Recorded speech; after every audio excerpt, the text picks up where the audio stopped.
Hi hello എല്ലാവർക്കും എൻ്റെ പുതിയൊരു വീഡിയോയിലേക്ക് സ്വാഗതം. ഇന്നത്തെ വീഡിയോ എന്താണെന്നറിയോ, ഞാൻ കിച്ചണിലാണല്ലോ വീഡിയോ എടുക്കുന്നത്. അപ്പോൾ ഞാൻ വിചാരിച്ചു ഇന്നത്തെ വീഡിയോ നമ്മുടെ കുറച്ച് കിച്ചൺ ടിപ്സ് ആൻഡ് ഹാക്സ് ചെയ്യാമെന്ന് വിചാരിച്ചു.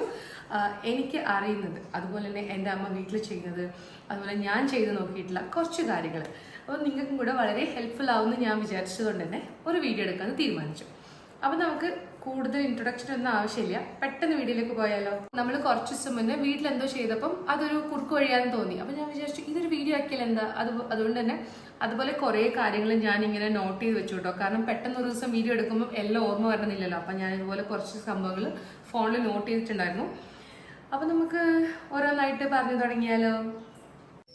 അപ്പം എൻ്റെ ആദ്യത്തെ ടിപ്പ് എന്താണെന്ന് വെച്ച് കഴിഞ്ഞാൽ, നമ്മുടെ സവാള ഉണ്ടല്ലോ, സവാള അരിയുമ്പോൾ ഒട്ടുമിക്ക എല്ലാവരുടെ കണ്ണിന് വെള്ളം വരാറില്ലേ. വളരെ കുറച്ച് ആൾക്കാർക്കല്ലേ കണ്ണിന് വെള്ളം വരാതിരിക്കുള്ളൂ. എനിക്കൊക്കെ നല്ലോണം വെള്ളം വരും കേട്ടോ. കണ്ണൊക്കെ ഇങ്ങനെ നീറ്റിലും ഒക്കെ വരും. അത് ഇതിനകത്തൊരു ആസിഡൊക്കെ വരുന്നതിൻ്റെ കാരണമാണെന്നാണ് എനിക്കറിയുന്നത്. അപ്പോൾ നമുക്ക് ഇതിൻ്റെ ആ നീറ്റിൽ മാറ്റാൻ വേണ്ടിയിട്ട് എന്താ ചെയ്യേണ്ടതെന്ന് വെച്ച് കഴിഞ്ഞാൽ, നമ്മൾ ഇതിനെ ഒന്ന് ക്ലീൻ ചെയ്ത് മുറിക്കുന്നതിന് മുന്നേ നമുക്കിതിനെ ഒന്ന് ക്ലീൻ ചെയ്ത് തൊലിയൊക്കെ കളഞ്ഞ് നടുക്കി കട്ട് ചെയ്തിട്ട് നമുക്കിതിനെ കുറച്ച് സമയം ഫ്രിഡ്ജിൽ കൊണ്ടുവയ്ക്കാം. ഒരു 10 മിനിറ്റ് ഫ്രിഡ്ജിൽ വെച്ചതിന് ശേഷം നമ്മളിത് മുറിക്കുകയാണെങ്കിൽ നമ്മുടെ കണ്ണിന് വെള്ളം വരില്ല. എൻ്റെ രണ്ടാമത്തെ ടിപ്പ് എന്താണെന്നറിയോ, നമ്മളൊരു ദിവസം രാവിലെ പുട്ടും കടലയോ അല്ലെങ്കിൽ കടല വെച്ചിട്ട് എന്തെങ്കിലുമൊക്കെ കറിയൊക്കെ ഉണ്ടാക്കാൻ പ്ലാൻ ഉണ്ടെങ്കിൽ രാത്രി തന്നെ കുതിർത്ത് വെക്കില്ലേ. അപ്പോൾ ചില ദിവസങ്ങളിൽ നമ്മൾ ഇതിനെ സോക്ക് ചെയ്യാൻ മറന്നു പോകും. അപ്പോൾ അങ്ങനെയുള്ള ദിവസങ്ങളിൽ നിങ്ങൾ കുറച്ച് രാവിലെ എഴുന്നേൽക്കുകയാണെങ്കിൽ നമ്മളിതിനെ കുറച്ച് ചൂടുവെള്ളം ഒഴിച്ചിട്ട് നമ്മുടെ ഹോട്ട് ബോക്സില്ലേ, കാസറോളിൽ ചൂടാറാ പാത്രത്തിൽ നമ്മൾ കടല ഒന്ന് കുതിർത്ത് വെക്കുകയാണെങ്കിൽ ഒരു 3-4 മണിക്കൂർ കൊണ്ട് അത് കുറച്ച് നന്നായിട്ട് സോക്കായിട്ട് വരും. മൂന്നാമത്തെ ടിപ്പ് എന്താണെന്ന് വെച്ച് കഴിഞ്ഞാൽ, നമ്മൾ പനീറൊക്കെ കറി വെക്കില്ലേ, പനീറൊക്കെ കറി വെക്കുന്നതിന് മുന്നേ ഈ പനീർ നമ്മളൊന്ന് ചെറിയ ചൂടുവെള്ളത്തിൽ ഒന്ന് കഴുകി എടുക്കുകയാണെങ്കിൽ അത് നമ്മൾ കറി വെക്കുമ്പം ആ പനീർ നല്ല സോഫ്റ്റ് ആയിട്ട് തന്നെ കിട്ടും കേട്ടോ. അല്ലാതെ നമ്മൾ സാധാരണ വെള്ളത്തിൽ കഴുകുന്നതിനേക്കാളും കുറച്ച് ഇളം ചൂടുവെള്ളത്തിൽ കഴുകുകയാണെങ്കിൽ നല്ല അടിപൊളിയായിട്ട് സോഫ്റ്റ് ആയിട്ടുള്ള പനീർ കറി ഉണ്ടാക്കാം. നാലാമത്തെ ടിപ്പ് എന്താണെന്നറിയോ, നമുക്ക് ഈ ചേന കറി വെക്കാനും ചേന മുറിക്കാനൊക്കെ എല്ലാവർക്കും ഭയങ്കര ബുദ്ധിമുട്ടല്ലേ. കാരണം കൈ വല്ലാതെ ചൊറിയുന്നുള്ളൊരു പേടിയാണ്. കൈ ചൊറിയും, അതെന്തായാലും ചൊറിയും. ചേന മുറിക്കുമ്പോൾ കൈ ചൊറിയും. പക്ഷേ ആ ചൊറിച്ചിൽ പെട്ടെന്ന് മാറ്റാൻ പണ്ടൊക്കെ അമ്മ ഞാൻ കയ്യിൽ വെളിച്ചെണ്ണ തേക്കുന്നത് കണ്ടിട്ടുണ്ട്.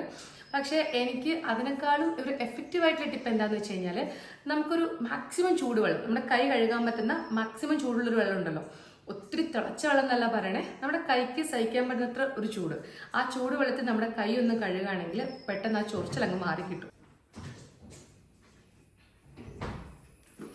അടുത്ത ടിപ്പ് എന്താണെന്ന് വെച്ച് കഴിഞ്ഞാൽ, നമ്മുടെ മല്ലിയിലയില്ലേ, മല്ലിയില നന്നായിട്ട് ക്ലീൻ ചെയ്ത് അതിൻ്റെ വേരും കാര്യങ്ങളൊക്കെ മുറിച്ച് കളഞ്ഞ് നമ്മൾ ഇതുപോലത്തെ ഒരു ബോക്സിൽ മുകളിലും താഴെയും ടിഷ്യൂ പേപ്പർ വെച്ചിട്ട് അതിനകത്ത് സ്റ്റോർ ചെയ്യുകയാണെങ്കിൽ ഒരുപാട് ദിവസം കേടുകൂടാതെ നിൽക്കും കേട്ടോ. പിന്നെ എൻ്റെ ഈ ഒരു മല്ലിയില ഞാൻ വാങ്ങിച്ചിട്ട് 3 ആഴ്ചയ്ക്ക് മുകളിലായി. ഓൾമോസ്റ്റ് എനിക്ക് ഒരു മാസത്തിൻ്റെ അടുത്തായി. കുറച്ച് മാത്രമേ ഇതാ മോശമായിട്ടുള്ളൂ, ബാക്കിയൊക്കെ നല്ല ഫ്രഷ് ആയിട്ട് തന്നെ ഉണ്ട് കേട്ടോ. ഇടയ്ക്ക് ഓപ്പൺ ചെയ്യുമ്പം ഇതുപോലെ മോശമായിട്ട് കാണുന്നത് നമുക്ക് എടുത്ത് കളയാം. ഇല്ലെങ്കിൽ പെട്ടെന്ന് ബാക്കിയും കൂടെ മോശമാവാനുള്ള സാധ്യത കൂടുതലാണ്. എന്നാലും കണ്ടോ, 1 മാസം വരെയൊക്കെ നല്ല ഫ്രഷ് ആയിട്ട് നിന്നില്ലേ. ഇതാ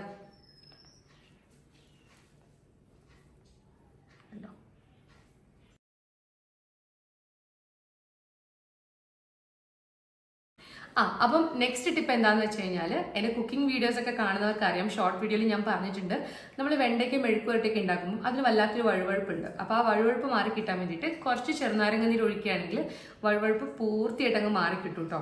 അപ്പോൾ ഇത് ആ വീഡിയോ കാണാത്തവർക്ക് ഞാൻ ഒന്നുകൂടി ഇതിൽ പറഞ്ഞതേ ഉള്ളൂ. എൻ്റെ അടുത്ത ടിപ്പ് ആർക്ക് വേണ്ടിയിട്ടാന്ന് വെച്ച് കഴിഞ്ഞാൽ, കുറച്ചുകൂടി തണുത്ത പ്രദേശങ്ങളിലൊക്കെ ജീവിക്കുന്നവർക്കാണ് കേട്ടോ. കാരണം നമ്മുടെ വീട്ടിൽ പയ്യന്നൂരൊക്കെ ആണെങ്കിൽ എന്നും നല്ല ചൂടുള്ള കാലാവസ്ഥയാണ്. ഡിസംബറിലാണെങ്കിൽ പോലും നമുക്ക് ദോഷമാവൊന്നും പൊങ്ങാത്തൊരവസ്ഥ ഉണ്ടാവാറില്ല. പക്ഷെ ദാവൺഗിരിയിൽ എനിക്ക് നല്ല തണുത്ത കാലാവസ്ഥയാണ്. കൂടുതലും മഴക്കാലത്താണെങ്കിലും ഡിസംബറിലൊക്കെ ആണെങ്കിലും നല്ല തണുപ്പാണ്. അപ്പോൾ ദോശമാവ് രാവിലെ ആകുമ്പോഴേക്കും പൊങ്ങി വരാറില്ല. അപ്പോൾ അമ്മ എന്നോട് എപ്പോഴും ഫോൺ ചെയ്യുമ്പോൾ പറയുന്ന ഒരു ടിപ്പാണ് കേട്ടോ.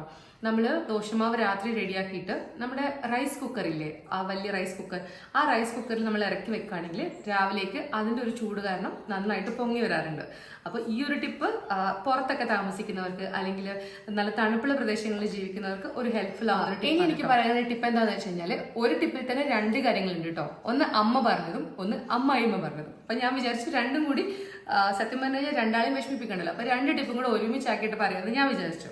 നമ്മൾ പരിപ്പൊക്കെ വേവിക്കാൻ വെക്കില്ലേ സാമ്പാർ ഉണ്ടാക്കുമ്പോൾ, അപ്പോൾ കൂടുതൽ സമയം എൻ്റെ പ്രശ്നം എന്താ വെച്ചാൽ അത് വിസിൽ ചീറ്റുമ്പോൾ അതിനകത്ത് പുറത്തേക്ക് വരാറുണ്ട്.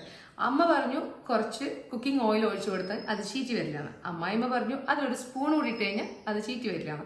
അപ്പം ഇത് രണ്ടും നിങ്ങൾക്ക് ട്രൈ ചെയ്ത് നോക്കാൻ പറ്റുന്നതാണ് കേട്ടോ. അടുത്ത ടിപ്പ് പറയാൻ വേണ്ടിയിട്ട് ഞാൻ ആയുധങ്ങളുമായിട്ടാണ് വന്നിരിക്കുന്നത്. ഇതുപോലെ നമ്മുടെ നാടൻ കത്തി ഉണ്ടല്ലോ, ഈ കത്തിക്ക് മൂർച്ചം കൂട്ടാൻ വേണ്ടിയിട്ട് ഇതുപോലെ സിറാമിക്കിന്റെ ചായ കപ്പില്ലേ, ഇതിന്റെ പുറകിൽ വെച്ചിട്ട് ഇതുപോലെ ഒന്ന് ഉരച്ചു കൊടുത്താൽ മതി. എനിക്കിത് വർക്കായ ഒരു ടിപ്പാണ്. അപ്പൊ നിങ്ങൾക്കും ഇതുപോലത്തെ കത്തിക്ക് മൂർച്ചം കൂട്ടാൻ ഈ ഒരു ടിപ്പ് ട്രൈ ചെയ്യാം. മിക്സി കുറച്ച് പഴയതൊക്കെ ആകുമ്പോൾ ഈ ബ്ലേഡിന്റെ മൂർച്ചം കുറയാറുണ്ട്. നമ്മൾ എത്ര അരച്ചാലും അത് നന്നായിട്ട് അരഞ്ഞു വരണമെന്നില്ല. അപ്പോൾ ഈ ബ്ലേഡിന്റെ മൂർച്ചം കൂട്ടാൻ വേണ്ടിയിട്ട് കുറച്ച് കല്ലുപ്പിട്ടിട്ട് ഒന്ന് ജസ്റ്റ് ഒന്ന് കറക്കി എടുത്തു കഴിഞ്ഞാൽ തന്നെ ഈ മൂർച്ചം കുറച്ച് കൂടി വരുന്നതാണ് കേട്ടോ പറയാം. അപ്പോൾ ഇത് അമ്മ ട്രൈ ചെയ്തിട്ടുണ്ട് ഈ ഒരു ഹാക്ക്. ഞാൻ ഇതുവരെ ട്രൈ ചെയ്തിട്ടില്ല. അപ്പോൾ അമ്മ പറഞ്ഞു അമ്മയ്ക്ക് അത് ട്രൈ ചെയ്തിട്ട് വർക്കായതാണ്. അപ്പം നിങ്ങൾക്ക് അത് ട്രൈ ചെയ്ത് നോക്കാം. എൻ്റെ നെക്സ്റ്റ് ടിപ്പ് എന്താണെന്ന് വെച്ച് കഴിഞ്ഞാൽ, ഞാൻ ഒരു പ്രാവശ്യം എൻ്റെ ഒരു വീഡിയോയിൽ ചെയ്തിട്ടുണ്ട്. അത് കുറച്ച് പഴയ വീഡിയോ ആണ് കേട്ടോ. ഗാർഡൻ ടിപ്സിൻ്റെ ഒരു വീഡിയോ ഉണ്ടായിരുന്നു. അതിനകത്ത് ഞാൻ പറഞ്ഞൊരു കാര്യമാണ്, നമ്മുടെ പാൽ കവറില്ലേ, ഈ പാൽ കവറിൽ പാലൊക്കെ എടുത്തതിന് ശേഷം അത് കഴുകിയ വെള്ളം നമ്മുടെ വീട്ടിൽ മണി പ്ലാന്റ്സ് ഒക്കെ ഉണ്ടാവില്ലേ, ഈ മണി പ്ലാന്റിന് ഒഴിച്ചു കൊടുക്കുകയാണെങ്കിൽ അത് നല്ല അടിപൊളിയായിട്ട് വളരും കേട്ടോ. അതുപോലെ തന്നെ നമ്മളെ കഞ്ഞി വാർത്ത് കഴിഞ്ഞാൽ ആ വെള്ളം ഉണ്ടാവുമല്ലോ, ആ വെള്ളം നമ്മൾ ചെടിക്ക് ഒഴിക്കുകയാണെങ്കിൽ വളരെ നല്ലതാണ്. ചെടിയൊക്കെ നന്നായിട്ട് ഗ്രോ ആവും. ഞാൻ ശരിക്കും ഈ ഒരു വീഡിയോ കിച്ചൺ ഹാക്സ് മാത്രമായിട്ട് ചെയ്യാനാണ് കേട്ടോ വിചാരിച്ചത്. പക്ഷെ അതിപ്പം മാറി ഗാർഡൻ ടിപ്സിലേക്കൊക്കെ പോയി. ഇനിയിപ്പോൾ അതുകൊണ്ട് തന്നെ അടുത്ത ടിപ്പ് ഞാൻ പറയുന്നത് നമ്മുടെ കബോർഡിലെ ഒരു കാര്യമാണ്. നമ്മുടെ സിൽക്ക് സാരി ഉണ്ടാവില്ലേ, കുറച്ച് എക്സ്പെൻസീവ് ആയിട്ടുള്ള സാരിയൊക്കെ നമ്മൾ എപ്പോഴും യൂസ് ചെയ്യുന്നതായിരിക്കില്ല. ഒരു പ്രാവശ്യം യൂസ് ചെയ്ത് കഴിഞ്ഞാൽ നമ്മൾ കുറേ നാൾ പിന്നെ അത് യൂസ് ചെയ്യാതെ കബോർഡിൽ സൂക്ഷിച്ച് വെക്കില്ലേ. അപ്പോൾ അതിനൊരു സ്മെല്ല് വരാൻ, ഒരു പൂപ്പൽ പിടിച്ച പോലത്തെ സ്മെല്ല് വരാനുള്ള ചാൻസസ് വളരെ കൂടുതലാണ്. അപ്പോൾ ആ സ്മെല്ല് മാറ്റാൻ വേണ്ടിയിട്ട് നമ്മുടെ ഗ്രാമ്പു കുറച്ചൊരു 10-15 ഗ്രാമ്പു എടുത്തിട്ട് അതിന് നല്ലൊരു വൈറ്റ് ക്ലോത്തിലോ അല്ലെങ്കിൽ ഒരു തിരശ്ശീലയുടെ ക്ലോത്ത് ഉണ്ടാവില്ല, ആ തിരശ്ശീലയുടെ ക്ലോത്തിൽ നന്നായി കെട്ടിയിട്ട് ഈ സാരിയുടെ ഇടയ്ക്ക് വെച്ച് കഴിഞ്ഞാൽ അതുപോലത്തെ സ്മെല്ല് നമുക്ക് ഒഴിവാക്കാൻ പറ്റുന്നതാണ്. നമ്മുടെ വീട്ടിൽ കുഞ്ഞു മക്കളൊക്കെ ഉണ്ടാകുമ്പോൾ നീറ്റായിട്ട് തറ തുടച്ചിട്ടില്ലെങ്കിൽ അത് വല്ലാത്തൊരു ബുദ്ധിമുട്ടാണ്. കാരണം അവർ താഴെ വീണതൊക്കെ എടുത്ത് വായിലിടാനുള്ള ചാൻസസ് ഒക്കെ കൂടുതലാണ്. അപ്പോൾ സാധാരണ നമ്മൾ ഉപയോഗിക്കുന്ന ഈ ഫിനായിലും അതൊന്നും അല്ലാതെ ഇടയ്ക്ക് ആഴ്ചയ്ക്ക് ഒരു ദിവസം നമ്മുടെ ആ വെള്ളത്തിൽ കുറച്ച് കല്ലുപ്പിട്ടിട്ടൊന്ന് നില തുടക്കുകയാണെങ്കിൽ കുറച്ചുകൂടി നല്ല ക്ലീൻ ആയിട്ട് വരും. അത് ഒരു ആന്റി ബാക്ടീരിയൽ ആയിട്ട് അവിടെ പ്രവർത്തിക്കും. കിച്ചണിലും ഗാർഡനിലൊക്കെ ടിപ്പ് കഴിഞ്ഞിട്ട് ഞാൻ നേരെ പോയത് പൂജാമുറിയിലേക്കാണ് കേട്ടോ. നമ്മുടെ വിളക്കും കാര്യങ്ങളൊക്കെ ഇല്ലേ, അതൊക്കെ ഒന്ന് നന്നായിട്ട് കഴുകി വെളുപ്പിക്കാൻ വേണ്ടിയിട്ട്, നല്ല തിളങ്ങാൻ വേണ്ടിയിട്ട് കുറച്ച് ഉപ്പും പുളിയും കൂടെ കൂട്ടിയിട്ട് നന്നായിട്ട് ഉരച്ച് കഴുകി കഴിഞ്ഞാൽ നല്ല കളർഫുൾ ആയിട്ട് വരും കേട്ടോ. പിന്നെ നമ്മുടെ ദാവൺഗിരിയിലൊക്കെ നമ്മൾ എന്താ യൂസ് ചെയ്തെന്ന് വെച്ചാൽ സബീന എന്ന് പറഞ്ഞൊരു പൗഡർ വരും. അത് പ്രത്യേകിച്ച് ഇതുപോലത്തെ വിളക്കുകൾ കഴുകാനാണ് ഈ സബീന എന്നുള്ള പൗഡർ യൂസ് ചെയ്യുന്നത്. അപ്പോൾ അത് നാട്ടിൽ കിട്ടുമോയെന്ന് എനിക്കറിയില്ല. അത് കിട്ടുകയാണെങ്കിൽ അത് നന്നായിട്ട് നല്ല ക്ലീൻ ആയിട്ട് കഴുകിയെടുക്കാൻ സഹായിക്കും. അടുത്ത ടിപ്പ് എന്താണെന്ന് വെച്ച് കഴിഞ്ഞാൽ, അഗെയിൻ ഞാൻ കിച്ചണിലേക്ക് വന്നു.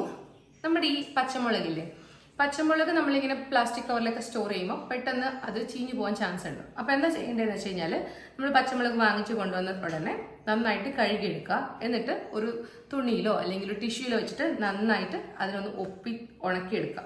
അതിനുശേഷം ഇതിൻ്റെ ഈ മൊത്തില്ലേ, ഇതിനെന്താ പറയുക, ഞങ്ങളുടെ നാട്ടിൽ മൊത്തം എന്നൊക്കെ പറയും കേട്ടോ. ഇതിനങ്ങ് പൊട്ടിച്ചിട്ട് നമ്മൾ നല്ലൊരു എയർ ടൈറ്റ് ആയിട്ടുള്ള ഒരു കണ്ടെയ്നറിൽ വെച്ചിട്ട് അഗെയിൻ ടിഷ്യൂ മൂടിയിട്ട് നമുക്കിതിനെ കുറേ ദിവസം ഫ്രിഡ്ജിൽ സ്റ്റോർ ചെയ്യാൻ പറ്റുന്നതാണ്.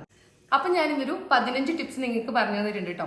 ഇതിൽ കൂടുതൽ ടിപ്സ് എൻ്റെ കയ്യിലുണ്ട്. പക്ഷെ എല്ലാം ഒറ്റ വീഡിയോയിൽ ഒതുക്കാൻ പോവുകയാണെങ്കിൽ ഈ വീഡിയോ വല്ലാണ്ട് ലെങ്തി ആയി പോകും. പിന്നെ അത് നിങ്ങൾക്ക് കാണുമ്പോൾ ബോർ അടിക്കാനും ചാൻസ് ഉണ്ട്. അപ്പം ഞാൻ വിചാരിച്ചു ഇതിൻ്റെ ഒരു പാർട്ട് 1 പാർട്ട് 2 ആയിട്ട് ചെയ്യാമെന്ന്.